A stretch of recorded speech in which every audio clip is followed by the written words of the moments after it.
Yeah. Good morning, everyone. I'm Lo, a Year 4 student from program IEN Integrated Environmental Management. I'd like to share with you a study trip I took before in Guangzhou. And this is a table of contents. In the future, I aspire to become a teacher. And I have gained some experience in teaching, including a part-time tutor in education center, and worked as an intern at the Ministry of Education of an NGO. But I still have a long journey to become a satisfied teacher to achieving my goal. And this study trip is from May 12 to 14 this year. I participate in a learning trip in Guangzhou led by Dr. Deng Lai, and focusing on the value and moral education in the Greater Bay Area. We visit the Free School, Guangzhou Foreign Land Grade School, Guangzhou Secondary School of Labor and Technology, and the South China Normal University. This is a 3-day plan. In this day, we took part in different active and quiet activities like visiting the school, experiencing farming, and attending academic conference. And here are some photos I'd like to share with you. So before practicing in this study tour, I always thought that school education mainly includes classroom teaching, like sitting in the classroom and listening to lecture, absorbing knowledge and preparing for exam. The purpose of learning is to get a good job and get a diploma.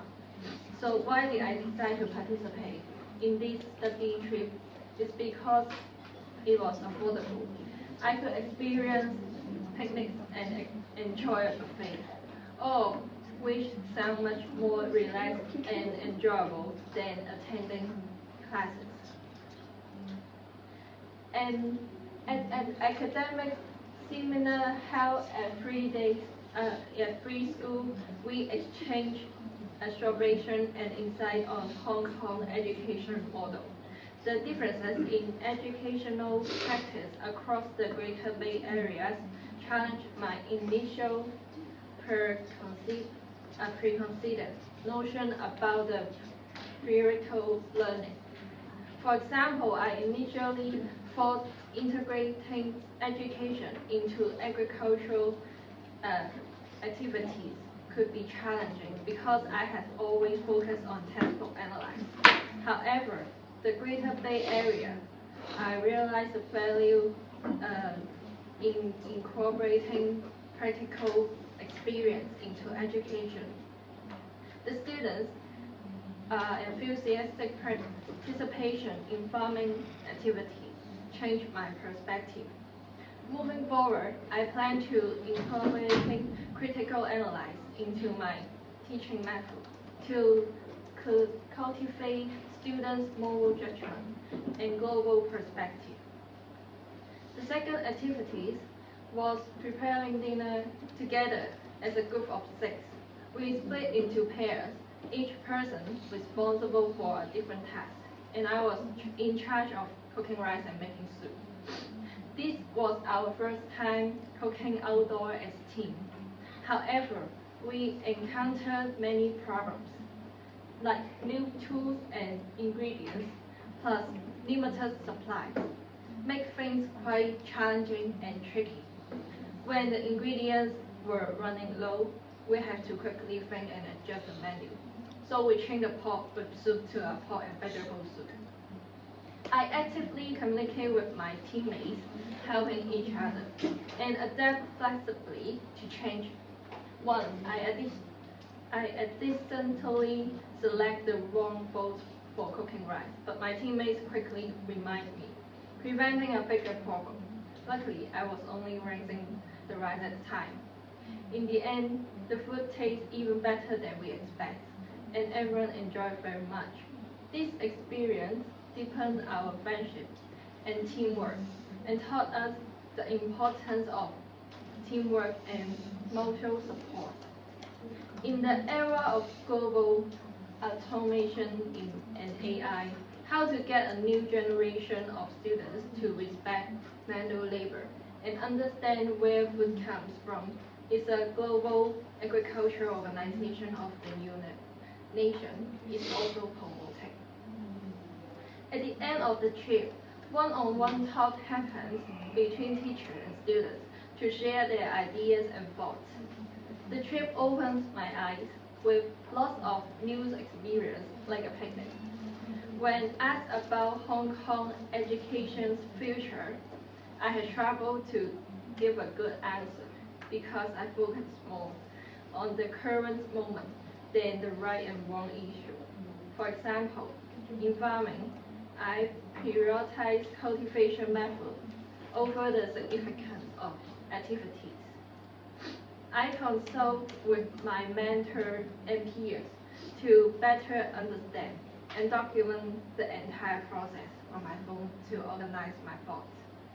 In the future, when planning events, I will prioritize communication with students to enhance their experience. These improve my independent thinking and judgment. I engage in discussion with my peers and learn from their internship experience. They emphasize the significance of holistic development, customizing programs for students at various levels, and prioritizing extracurricular activities and well-being. This taught me that moral education should not be isolated, but rather shared to explore diverse approaches. This shift in perspective has influenced me to value collaborative effort in shaping value. And this experience has been invaluable in my teaching career and provides me with numerous insights. As I have grown in all aspects of my life, I'm more confident and capable than ever of helping students achieve holistic development. I encourage myself to combo and combine the practical moral education I learned in Guangzhou with the UN Sustainable Development Goals to design my future course that enable students to focus not only on the grade but also becoming a global citizen with a global citizenship mindset. And the important things I think to develop students is the like WPDI. And I think Hong Kong students is too much focusing on their academic results rather than their other development, like their emotional or their health development and well-being. So this is the way I need to learn to help them develop to become a comprehensive personality. So at the end, I have some questions for you. So first, how do you believe the lesson in hard work and dedication learned from farming can be applied to everyday life? Yes. Farming teaches us to be hardworking and dedicated, and this helps us face daily challenges with patience and to keep working on our goals step by step. It shows me that slow, steady progress is better than quick fixes and foster responsibilities and teamwork in teaching. Thank you so much. It's a good answer. And second, if you were a teacher, would you recommend that Hong Kong students engage in outdoor cooking or camping to improve their work ethic? Yes. I agree with this proposal. These activities allow students to experience that success stems from hard work and learning from setbacks, fostering resilience and a strong work ethic. They also help students develop teamwork and release stress. I believe these activities will leave a lasting impression on them. Thank you very much. And this is my presentation. Thank you for listening.